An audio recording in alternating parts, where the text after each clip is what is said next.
FileMakerTraining.tv. My name is Margaret. I'll be your broadcast engineer for today. Hello, Jacob. How you doing? Good. Welcome. The Friday enthusiasm.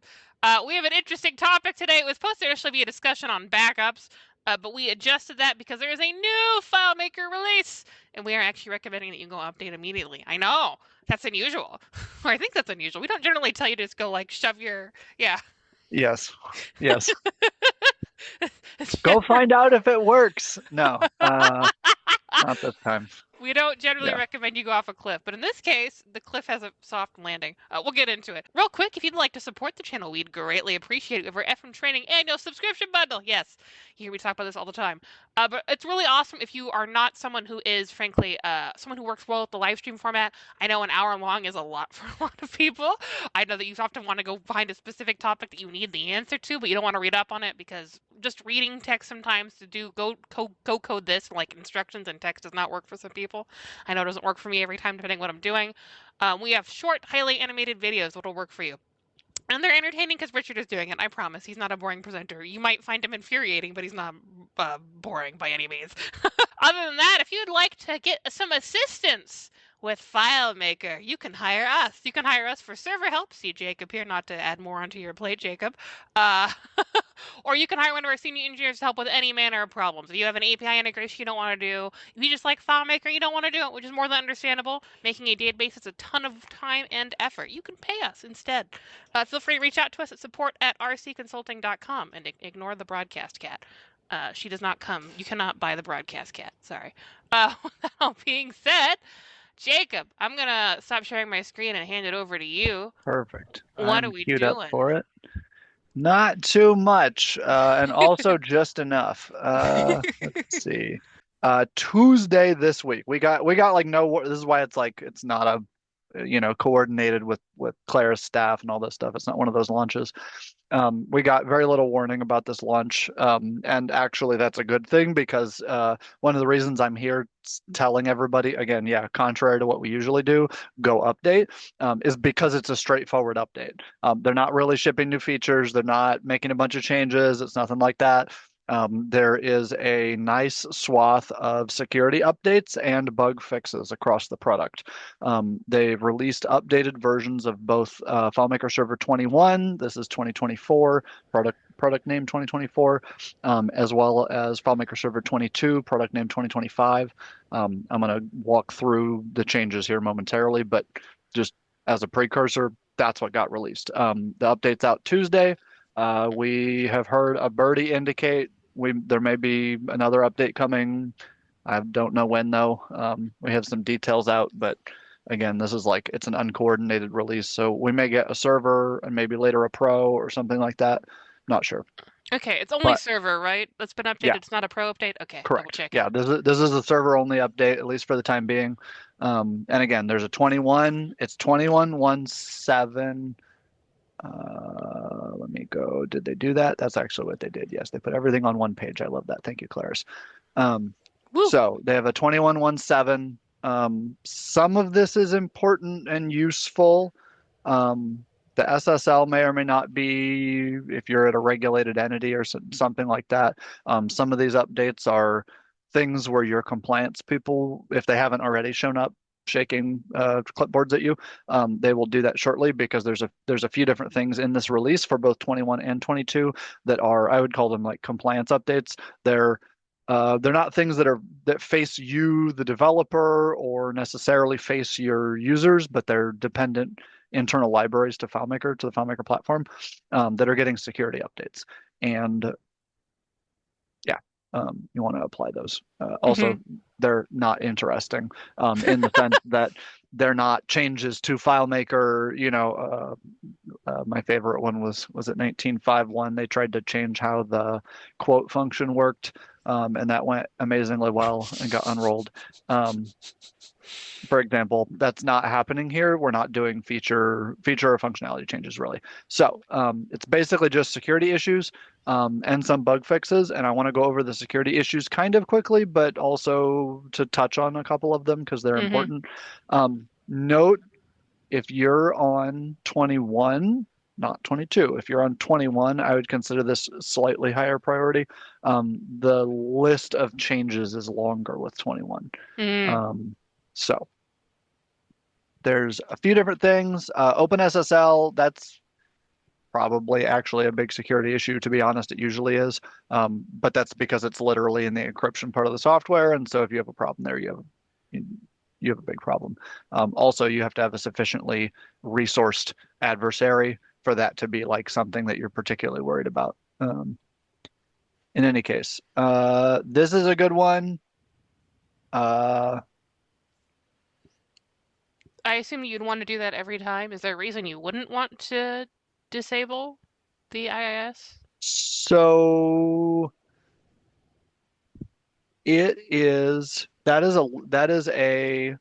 like it's a lookalike functionality. Mm-hmm. So for you, Margaret, if you maybe remember, I'm gonna call it back in the day, but that doesn't it's not. It's just because we don't do it much anymore. So when Mm-hmm. we had all these big multiple access Unix systems, Mm-hmm. it used to be that you'd have one big server and I don't know, I'm gonna make up a number and say 1,000 or 10,000 users or something like Mm-hmm. that. Everybody logs in, everybody has their own user account. Jacob has his own user, Margaret has his own user, every staff member in the finance department has their own user. So you could Mm-hmm. have tons of people on the system simultaneously.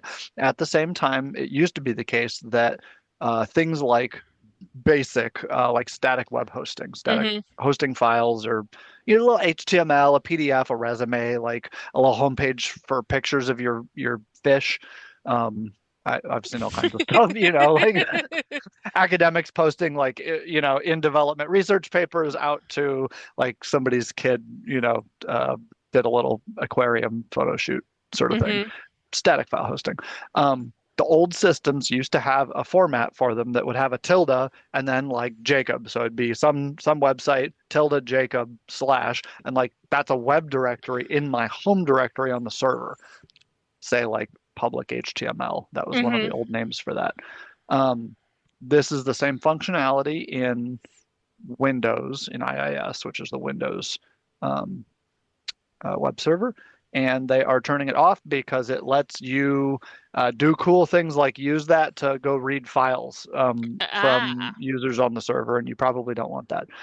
It sounds like it's probably limited to specific areas or something, so the exposure isn't you can download anything from the server. I don't think that's what's happening here. Like it's not like that, but it probably gives you some surreptitious access to a location on the server that we just don't want. So Okay, that makes sense, actually. There you go. yeah. Cool. That's the big one. These are it also this way of referring to directories. Um, there's a second way that it's used when you're local on the Mm-hmm. system. Uh, you probably actually wouldn't have opportunity to see something like this, but there's a way to, for example, refer to the program files directory by doing it's C colon slash program, and then you just dollar sign it or tilde it or whatever, and it auto completes I have magically, seen that autocomplete. like that notation. It's yeah, it used to be something things used, and it comes from like DOS era because we couldn't have literally number of characters long paths. And so they had to figure out a way to shorten stuff. And so it's like magic autocomplete, right? So if you only have one directory named program files, or you only have one directory named whatever, like Mm-hmm. it's fine. You can use it. Windows goes, oh yeah, you meant that folder. Perfect. Mm-hmm. Anyway, um, that has caused problems, I think, with Windows 11 actually, because there was a place where it's used in Windows or it's supported in Windows, maybe is the better Mm-hmm. way to say that, and then they changed something and it started doing hilarious things. I think it was when they did the like full conversion in Windows 11 to your the like as a complaint of people, your account isn't really local anymore. It's like a Microsoft account, even if you think you have a local account or whatever. That there was like a migration process with that this interfered with, broke, made it be funny, something, whatever. Mm-hmm. I forget the details anyway. But Anyway, so back to FileMaker server issues. Um, Yes. this is not good. This is a reason to update.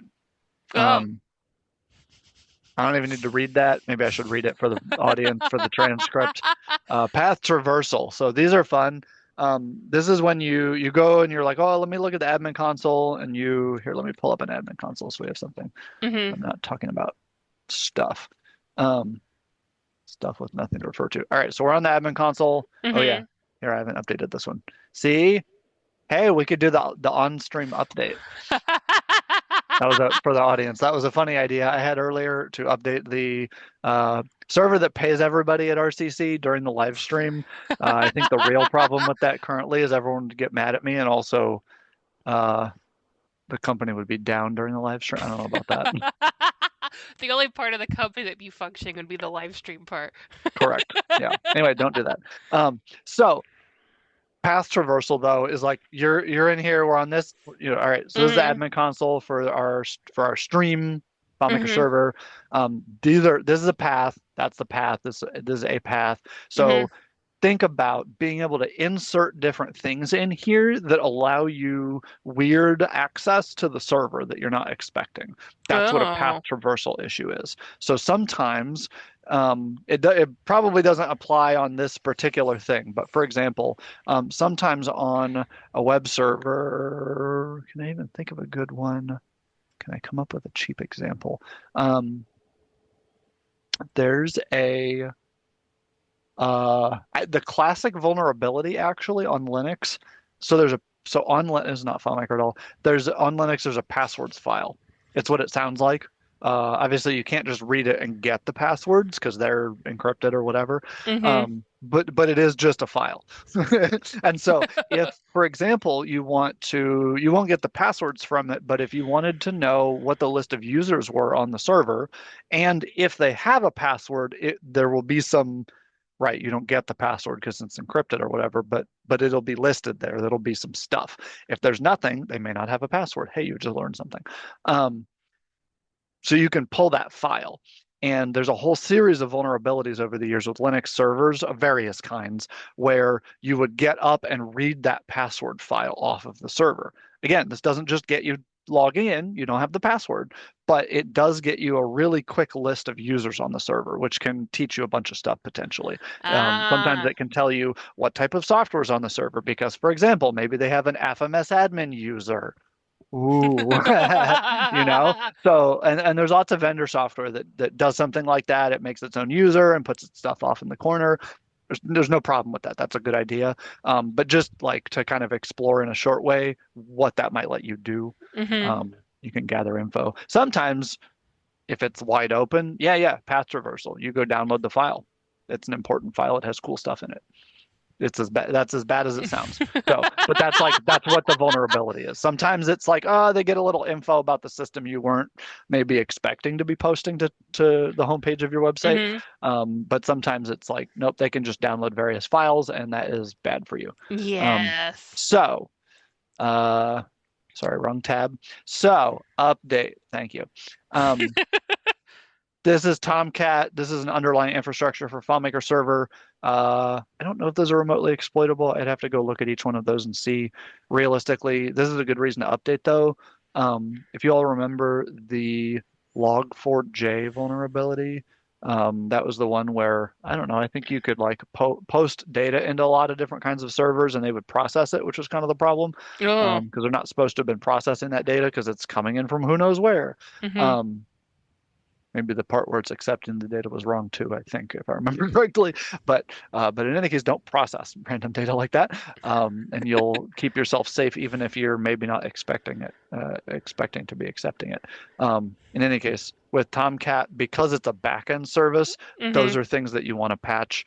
360 work stuff like they all use Tomcat too. So if you have Zulu or those guys, they may put up updates for this stuff as well. I haven't checked on their stuff, but it's a place to ask or to look. Um, oh, that's cool. That's a standard bug. We get these. Remote code execution. hmm We get, so I don't know if this is cooler than it sounds. Um, the first half of this is just cross-site scripting vulnerability and WebDirect custom homepage. That I don't know, it's a rite of passage for people who build web things.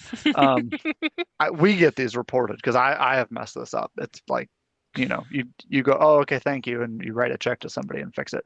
Um, it lets you inject JavaScript when you're not supposed to, and then the JavaScript runs, which is kind of the real problem. And so like the silly version is you go to somebody's web page and they've submitted JavaScript for actually I think one of the old examples that someone submitted on RCC was you could put JavaScript in for the last name box or something like that, Ooh. like on one of the forms. And when it came through, it wasn't that like you could exploit me or something like that, but Mhm. like you hit submit on the form and it comes back through and it's got like, for example, like our event, the sign up for the registration for the Mhm. event reminders Mhm. or something. Like if you put it in the last name, it would come through and go, "Thank you, Jacob." JavaScript gobbledygook, Mhm. but it would just put that direct into the page. That's the bad code on my part, right? Mhm. But it's putting the code into the page, and then the browser goes, "Oh, great, code," and runs it. That's the problem. Ah, So yes. it's again, it's like this issue with like putting code where it doesn't go, and then the second part of the problem is that it then runs that code. That's the issue. Um, that's the remote code execution. So you can like install code somewhere, submitting it into like a FileMaker field, or doing something silly, something weird like that. That's kind of the point. But then it lets you run that code on the system. Although this one's probably that you could put it. The usual way that this is because this is the custom homepage thing. So the way that this works, is that on the admin console? I think I can demo it actually. So custom homepage. So if I go to connectors, web publishing. All right, so I don't have it enabled, but for example, Mhm. this is a thing that's been supported for, ooh, one of the, I think they added this in 19. It may have even been in 18. The launch center Um, URL. yeah, they added the interface for it, like what we're looking at on the admin console. This is recent. This is 21 or 22. I forget, sorry. It's been changing rapidly recently, which is mostly a good thing. Um, but it was for a long time you had to go edit a configuration file in the web presentation engine directory. So like, command line editing if you're on Linux, or going in and mucking about with stuff if you're on Windows or Mac. Fine. What it lets you do is if you, for example, have a WebDirect interface, your clients are logging into, your users even maybe, and when they're done with their session, like legitimately, either it times them out because they get what is it? It's configuration clients. You have this timeout, right? The WebDirect timeout. This will kick them out after a certain number of minutes. We could turn this up, Mhm. obviously, but like, times them out after 10 minutes or 30 minutes or whatever you have it set to. Um, so when that happens, or when they affirmatively log out, which would be the same thing in Pro, but quit Pro, or do like a log out, or exit Pro, exit application in Pro. You can do the same thing on WebDirect, but in WebDirect, it doesn't obviously, in air quotes, exit the application, it exits WebDirect, and that means logging you out. So if you do that with this thing set up, it'll kick you to whatever you set. So you'll give it like rcconsulting.com, or whatever your company website is, something like Mhm. that. And so when you log out, that's where it sends you. A lot of my clients do something with that. For example, they have a web page on their company website that has a list of the FileMaker databases. This is Oh. not like the WebDirect, list or whatever, but it's all the pre-canned login links. Go to this database for these sets of users. Oh. You're a developer, blah, blah, blah. You want to be in this file. You're Mhm. an analyst that does XYZ. You want to be in this other file. And so they just like have those links on the page so that people can pop them into a tab. And it's an easy thing. It's on the company website. Mhm. Everything's still gated by their username, password, or if they use Azure or Google or one of those logins, fine. Um, but when they log out, you can kick them right back to that page. Very slick. That is very slick. Yeah. The common problem would be the way that usually works is they send you to WebDirect, and then they say custom, I forget it, what the argument is. It's like custom homepage or custom URL or something like Mm-hmm. that equals rcconsulting.com or Yeah. whatever the link is that you've programmed. So the bug usually is that you could add some stuff on there that isn't the web link, Oh, okay. and thus like install not it's not permanently or something like that, but as part of the redirect, you can then install code places it's not supposed to go, and then the browser runs it because the browser's a browser, and then its job is to run code it finds. Anyway, don't do that. But Don't, it's a yes. it's a classic bug. I'm not like complaining at Claris or whatever. Like that's a classic bug. People make that mistake all the time. It just happens. It's one of the yeah, it's one of those like you have to be careful with issues like that because it's a not obvious place you're accepting user generated input. Mm-hmm. And user generated input is like you generally want to be bubbling that in computer systems because users put crazy things into your computer and you need to not run that thing. Yes. And You need then to and then carry it around very carefully, copying and pasting it and never interpreting the data. Um, Good luck, but that's the goal. So, uh, that's a great description of that. That's going in my little mental explanation of things. yeah. Go to Adoptium. Awesome. They updated the link on Adoptium. I love that. Thank you. Woo! That's a huge fix. I'm sure everyone's going to go right home to their mom about how this improves the performance, stability, and reliability of FileMaker server to update the Adoptium link. But you like to see stuff like that, right? Like that's a Yes. docs update, basically. Yes. Um, and then Oh. for Yeah, and then for Japanese language users, they did not have good inputs, and that has theoretically been fixed. And it was not good inputs in that they were losing data, which is not great. I So, wonder if that's one of the reasons why it got pushed out so fast. potentially. For David Angel, Adoptium is the current name of the OpenJDK distribution. It's the one that Claris formally endorses. Also, it's the best and most openly licensed one, which makes sense why that's the one that they picked. It's kind of like I forget if it's Red Hat or somebody who did that originally, but it's one of the like alternative packagings of Java. Java is a Java the programming language. There's Java the programming language, and there's Java the like runtime environment and development tools and all that kind of stuff. And it may surprise the public to learn those are totally separate things. There's like a technical specification for how the language works, and then there's all of the implementations.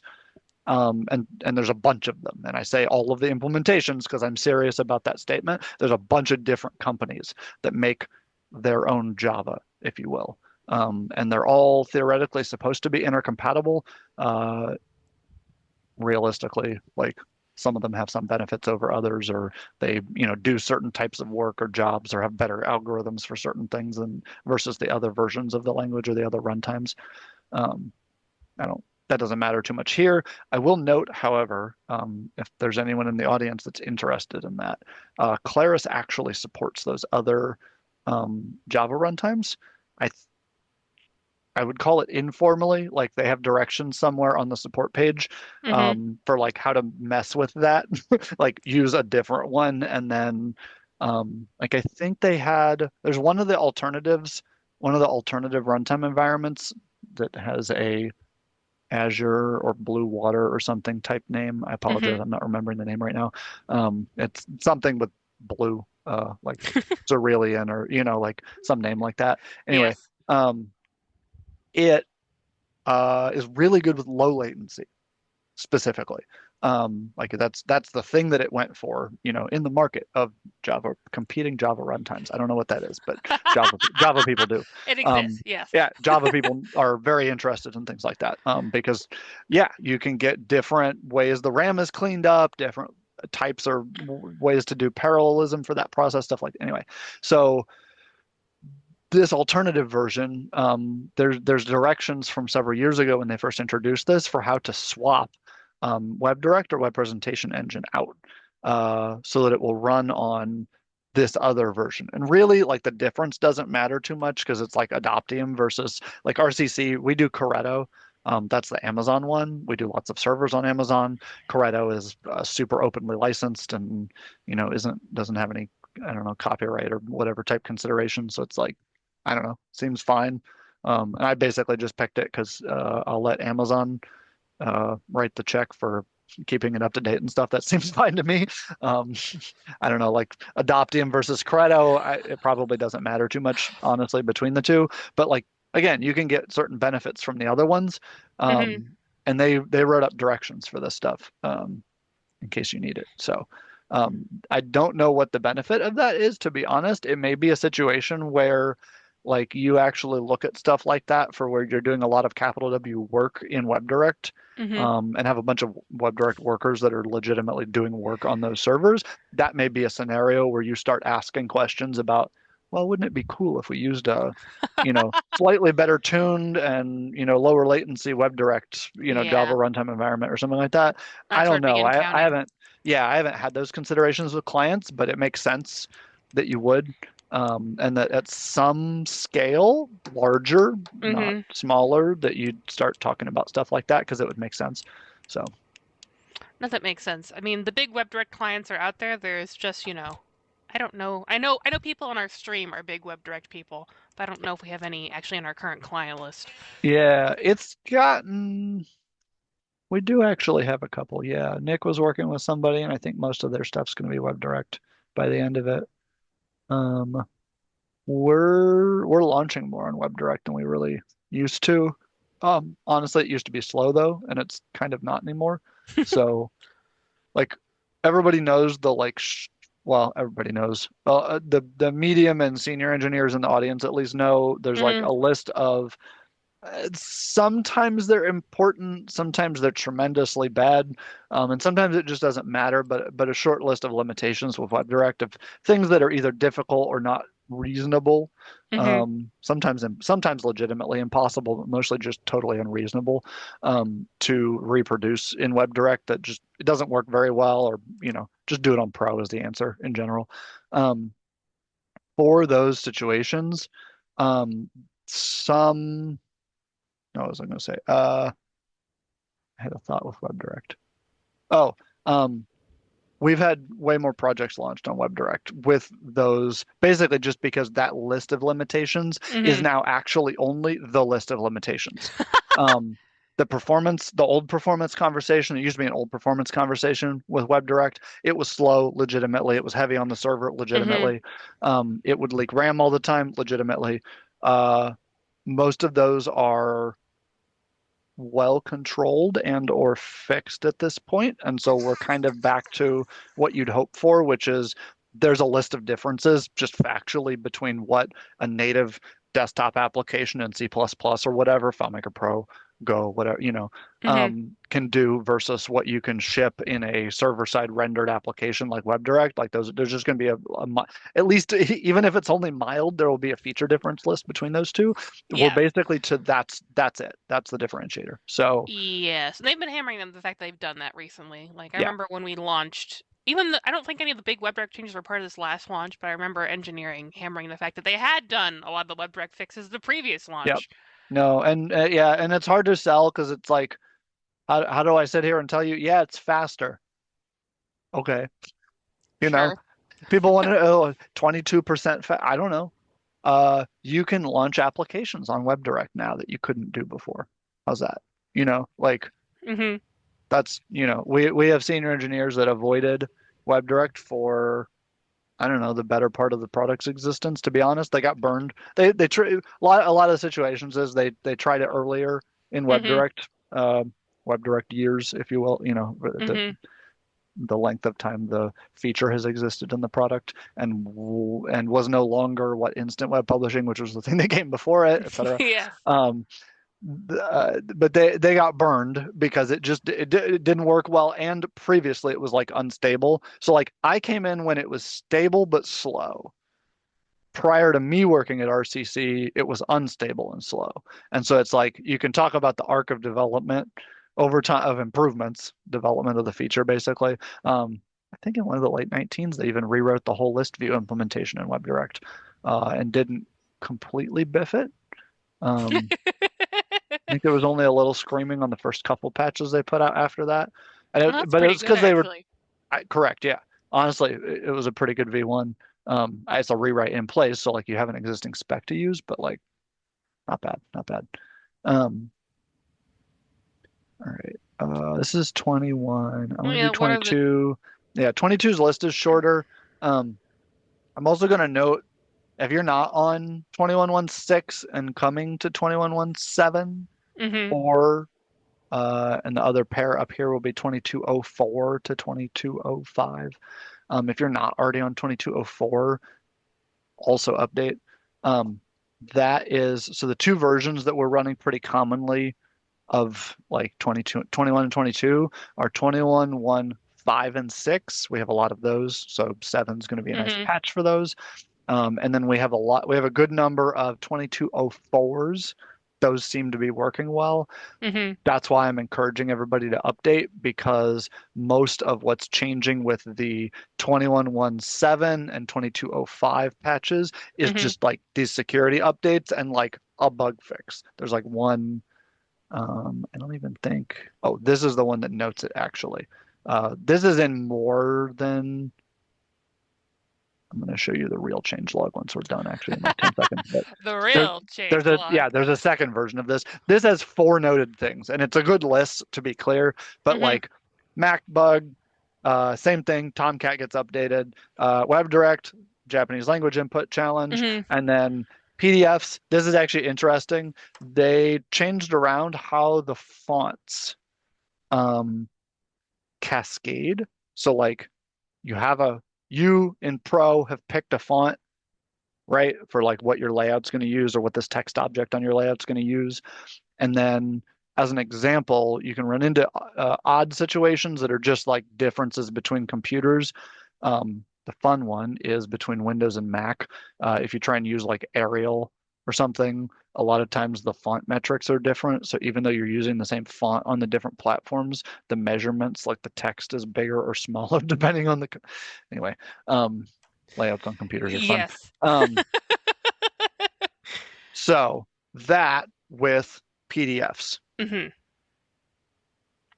They had I an issue rem with Courier New, yeah, being laid out correctly, basically. So there were some, I don't know, ugly PDFs being rendered, or I don't know, incorrect character spacing means.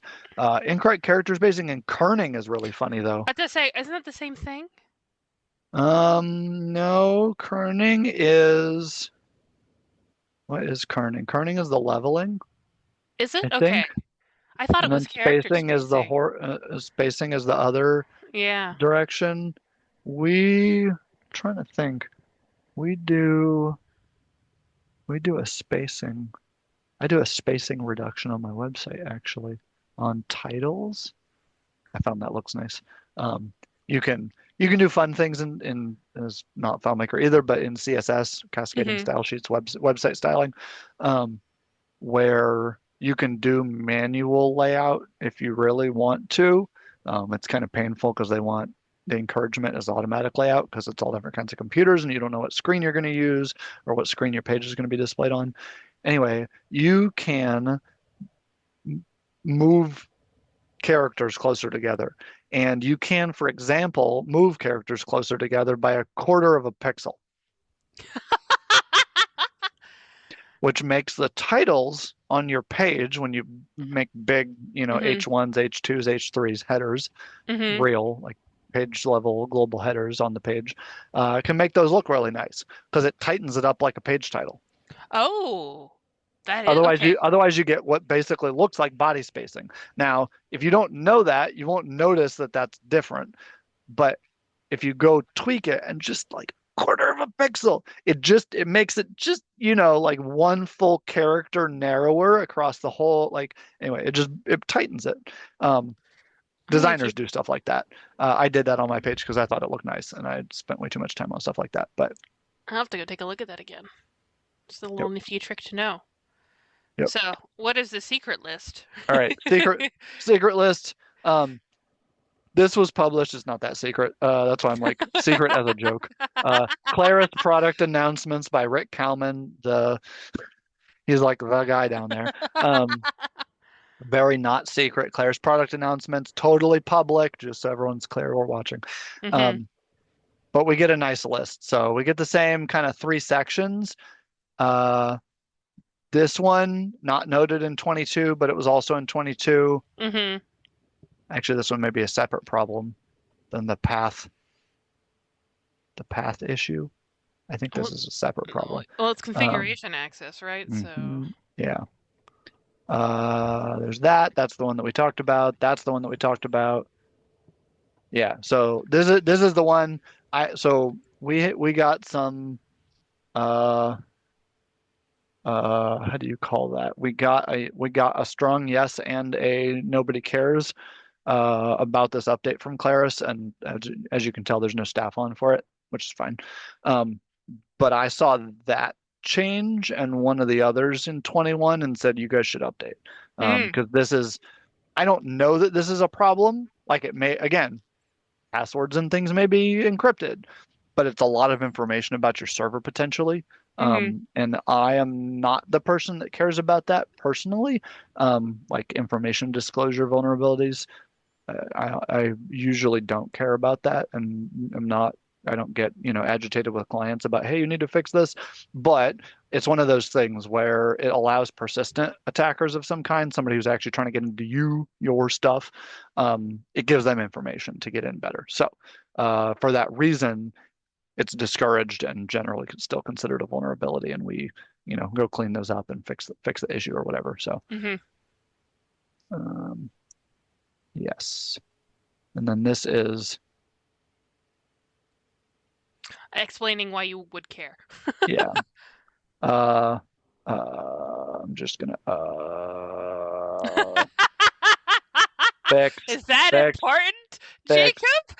Yeah, low level, low importance problem. Nobody cares. Anyway, that's why we're doing the stream instead of backups today Yes.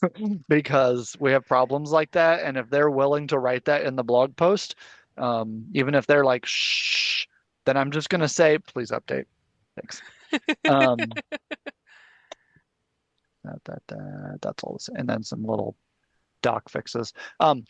Also, this one, so 21.7, I don't know about this. I don't know, like I have no special knowledge on this one. Mhm, I have special knowledge. 2205 fixes another crasher. It's not listed in any of these docs mhm, um, that I've worked on.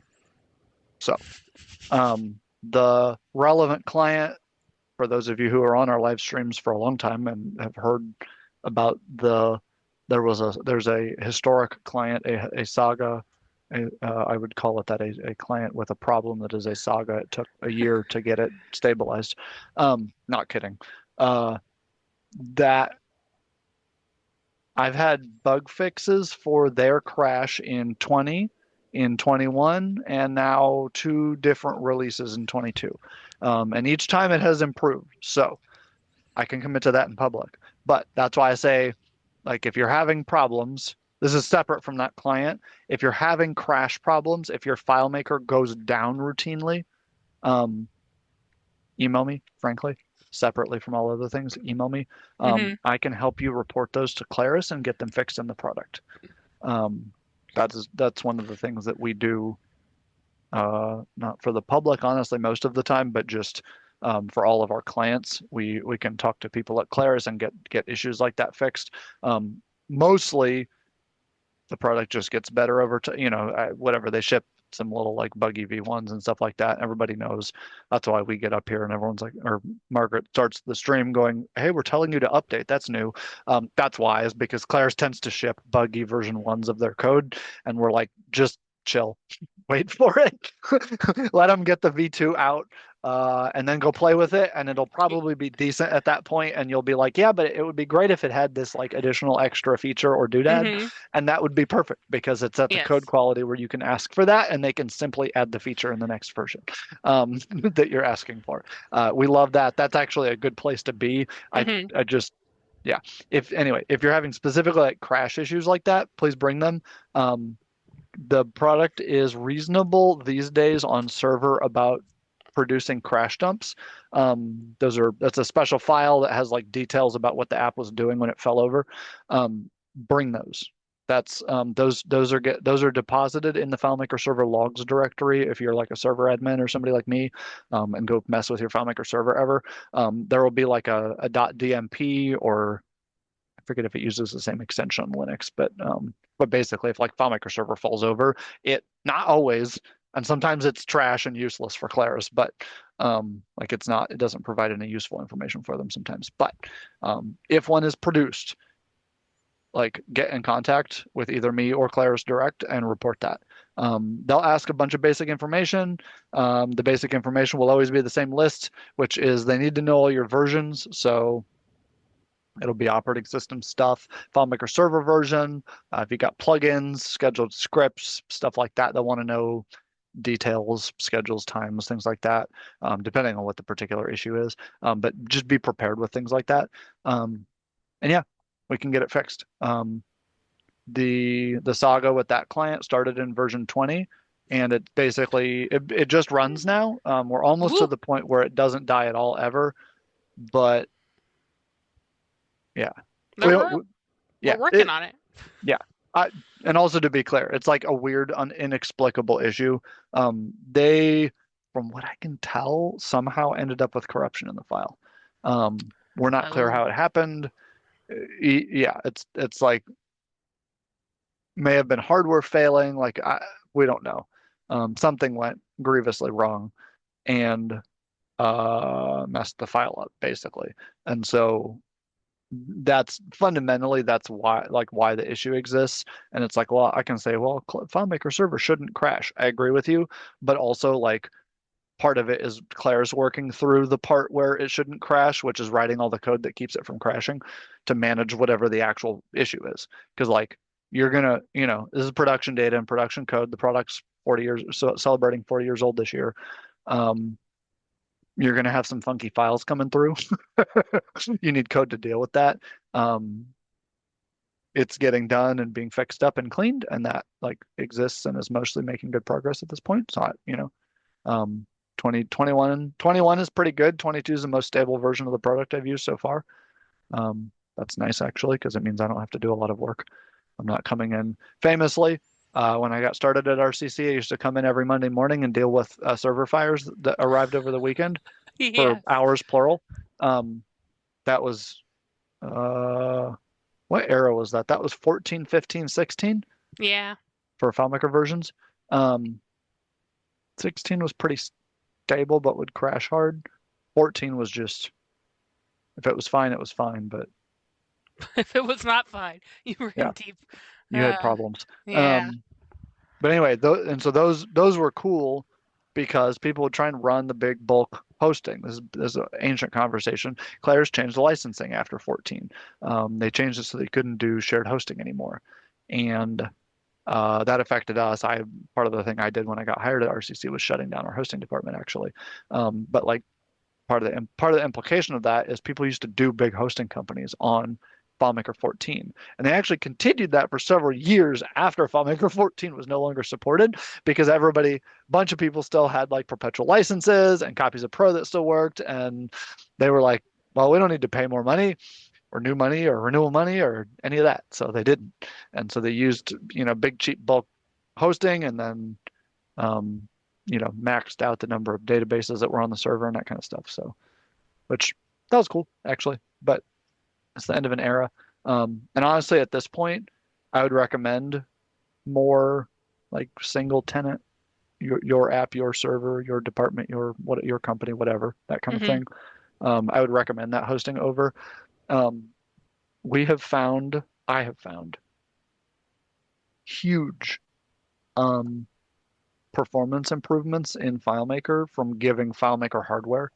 I know a lot of people in the community have avoided that, and that includes us, to be clear. I'm pointing at myself here, um, pointing at RCC and myself personally. Um, we try and make the FileMaker servers as cheap as possible, and that's because everyone's like looking at the sticker price on licensing and looking at the sticker price on FileMaker, hourly rate on engineering and all this stuff, and it's like it's a lot of money, correct? Um, Please note that you can spend too little. That's all. And so if you go with the cheapest, slowest, blah blah blah server, you're going to get that experience out of FileMaker. I'm not saying go buy an entire rack size server and then put FileMaker on it and have, I don't know, 75,000 cores or whatever. Um, I don't mean that. I don't mean go be AT&T and write $250,000 check for a single rack server. That's how much switches cost, by the way. If you're like an internet service provider like AT&T, they're very expensive.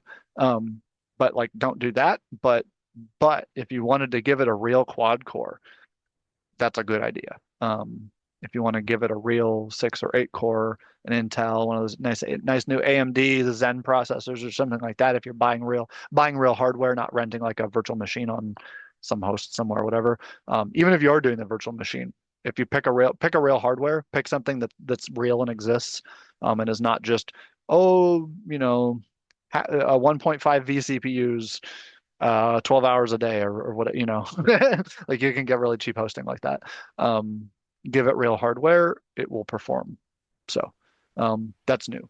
And I just want to bring that up for the audience again because 22 takes advantage of that kind of stuff. There's more, I'm watching more little details here and there of things that go into the product that will, for example, scale either like more task queues, like that kind of scaling, like going wider, if you Mm-hmm. will. Um, there's more of that going into the product slowly over time, 21 and 22 especially.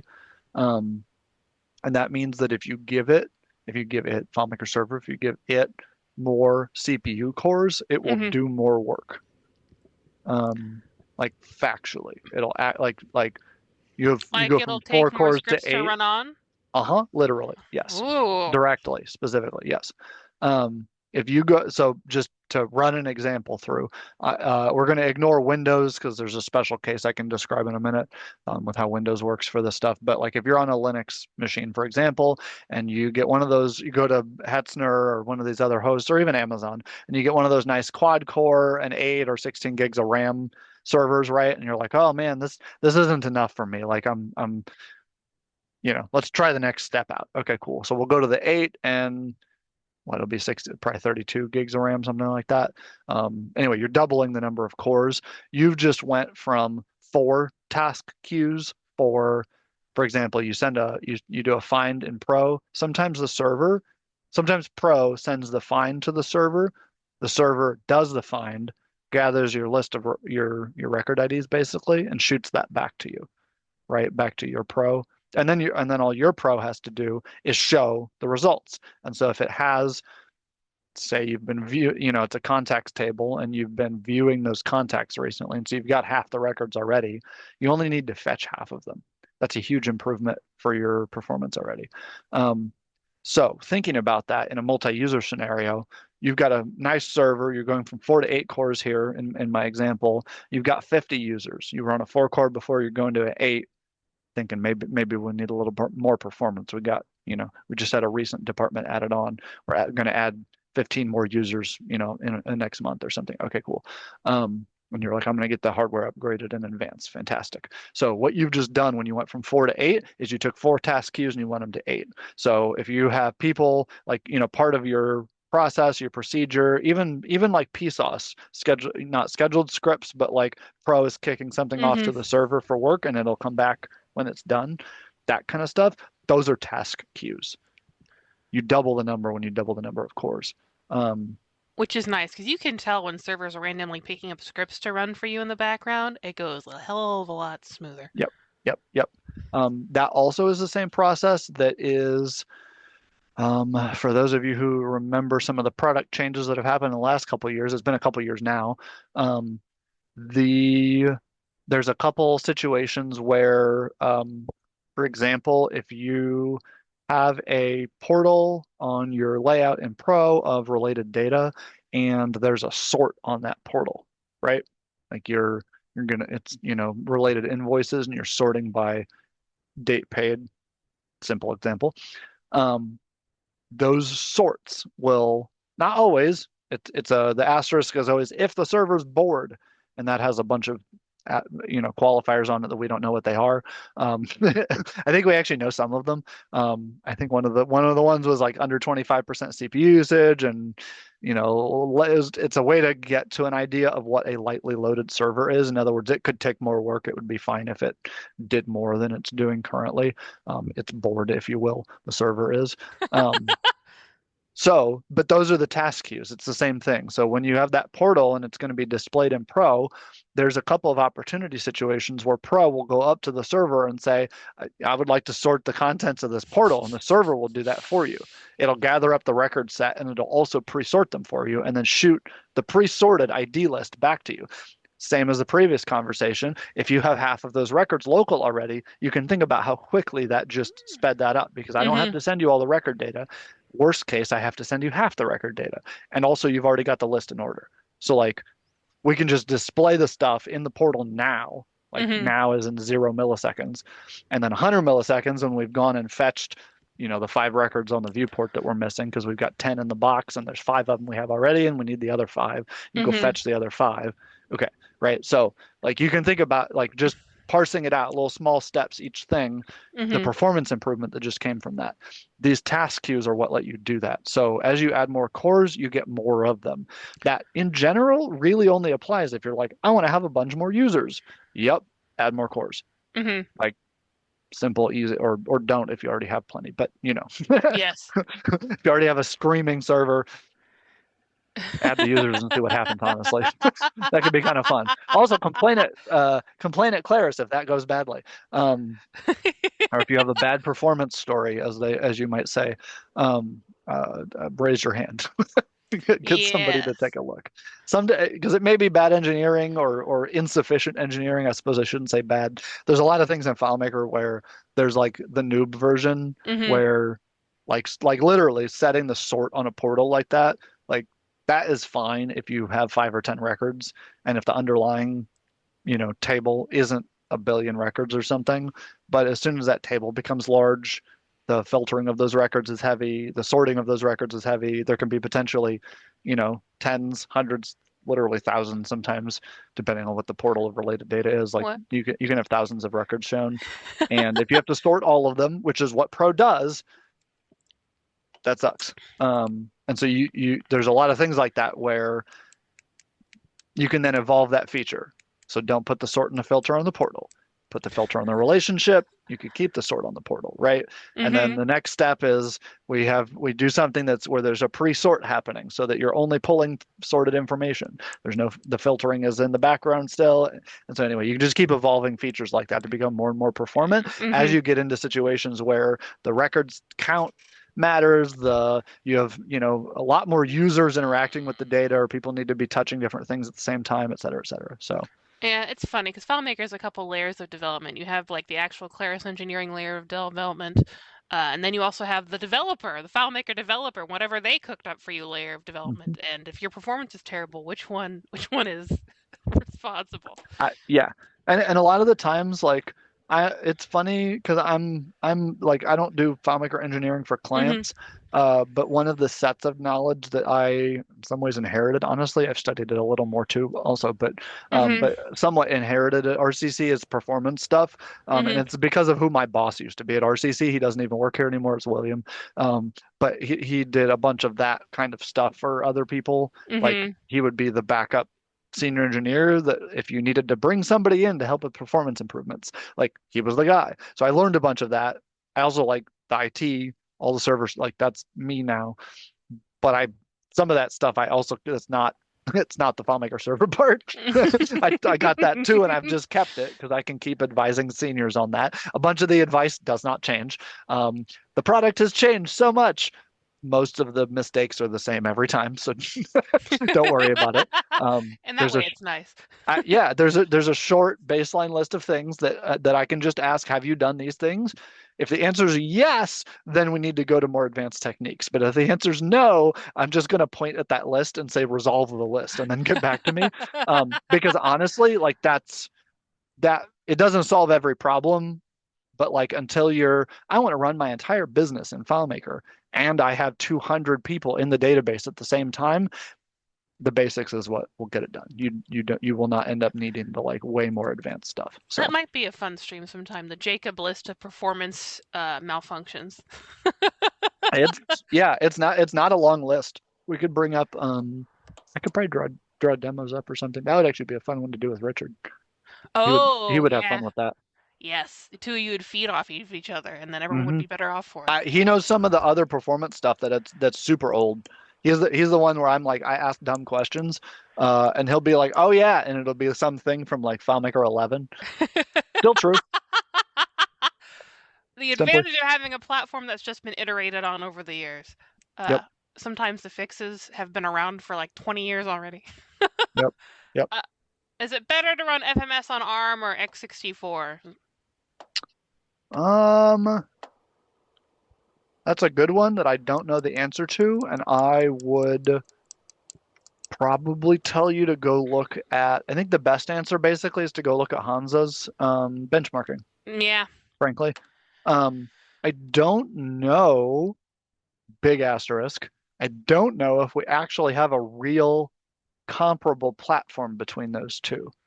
Um, because I'm suspicious what he'll have is a bunch of AMD Xeon x86 in this verbiage, virtual servers of various kinds, Amazon and different places, and then Macs for the ARM servers, and that's awesome. But even Mac servers are kind of specific, and they like if you get an ARM server in the cloud, it is not like a Mac. The Macs have all the RAM like duct taped directly to the CPU, and that is a low latency thing, and that's awesome. Actually, it's an excellent performance improvement.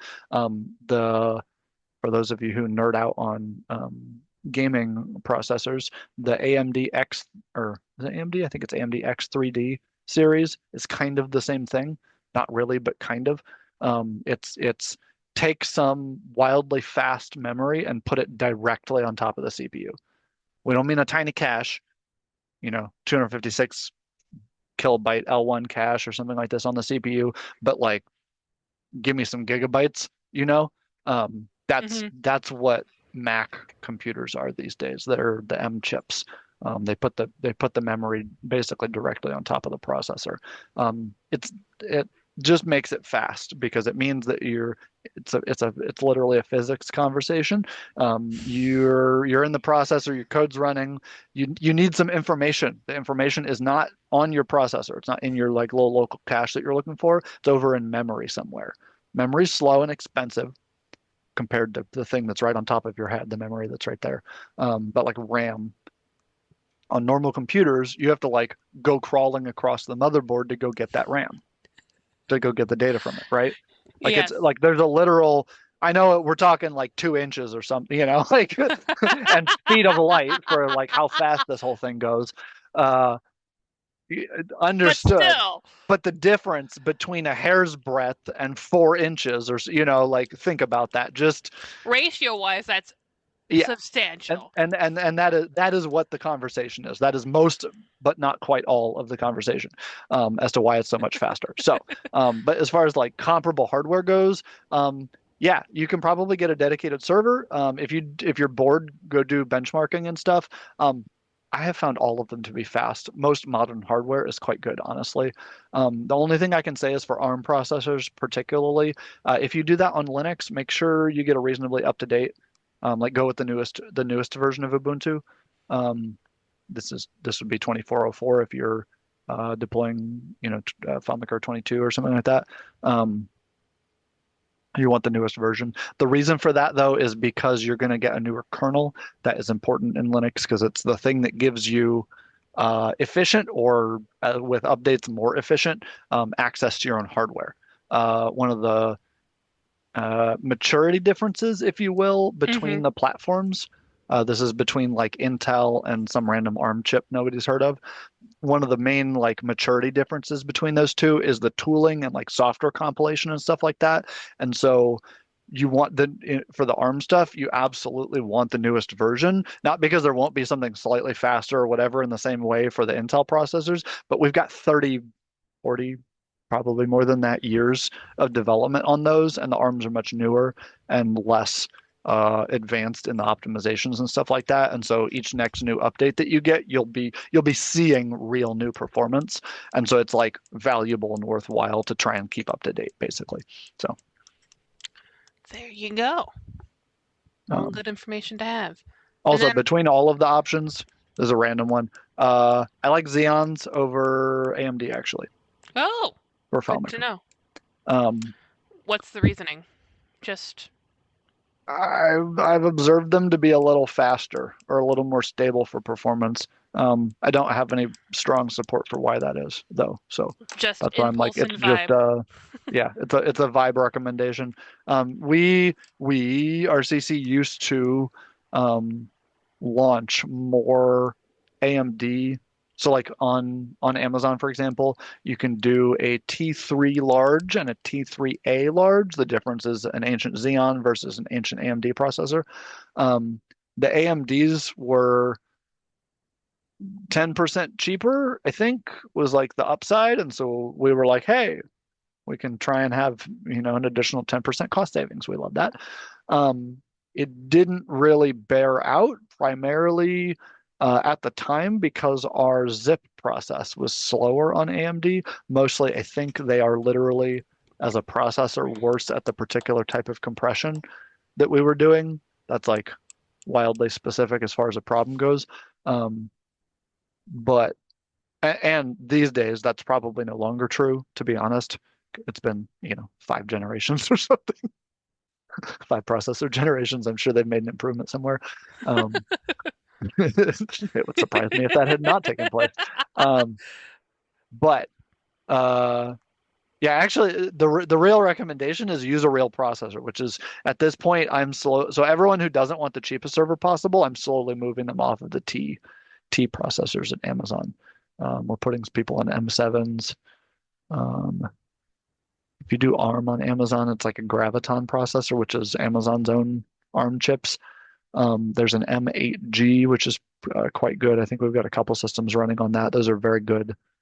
Um, I'd have to like set up an M8G large and an M7i large or something and try and compare the two. I think that'd be about the closest comparison you could do if you were going to try and compare a benchmark or something like that, would Hmm. be to get Amazon's latest, Graviton or something like that, and then go with whatever a similar, same set of cores and gigabytes and all that other stuff, and basically do the same thing between the two systems and see how it comes out. I suspect they're competitive with each other, and that the difference between the two probably doesn't matter that much. Um, I would offer that the difference between those two is not relevant versus um, an M or R Ah, instance type and a T. So that's why I say my general encouragement, non-specific, general encouragement is hmm. real hardware, where possible, where you can afford it. Again, if you're like a three-person shop, you have one lady in the back office and a sales staff and the CEO gets into sometimes. I, None of this matters.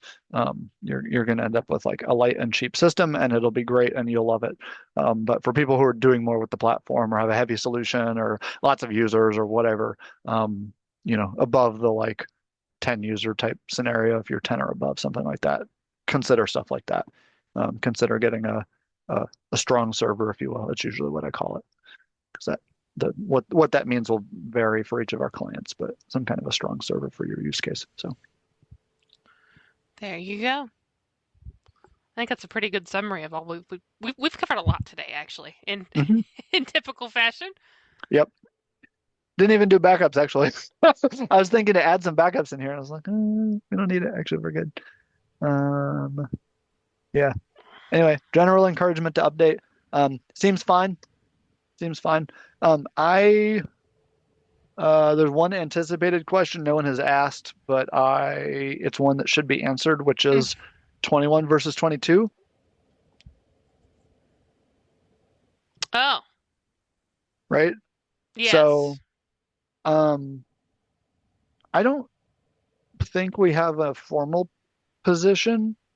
Uh, I have two things to note, though. Again, I'll go back to it.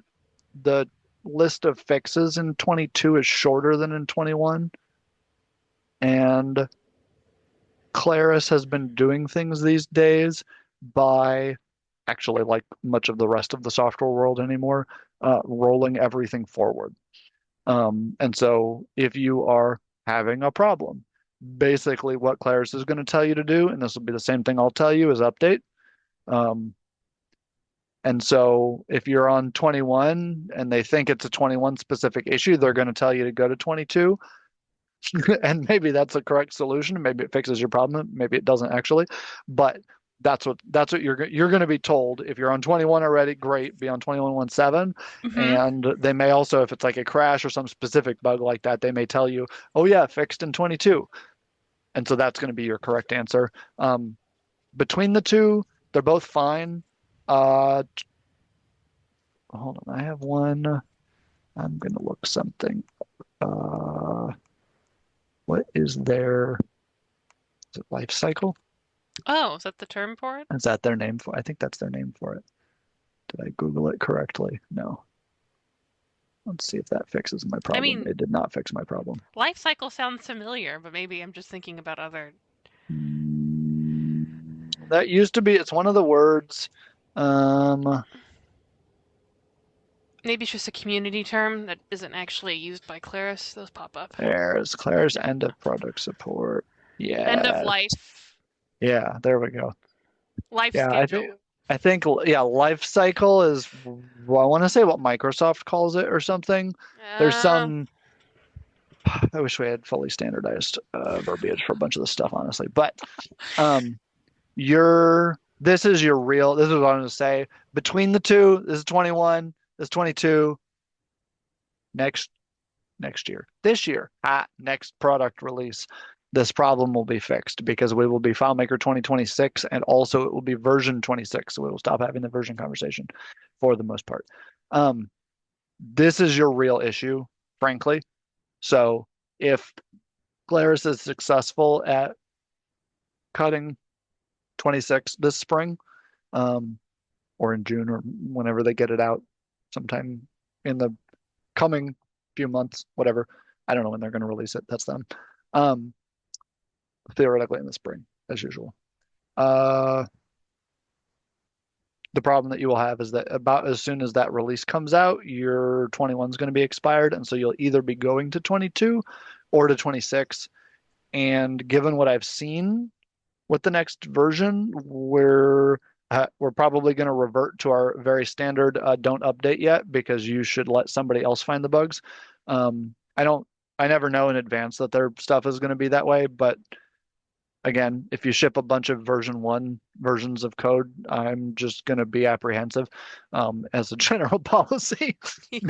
And they are trying to ship a lot of really cool stuff, and some of it's V1.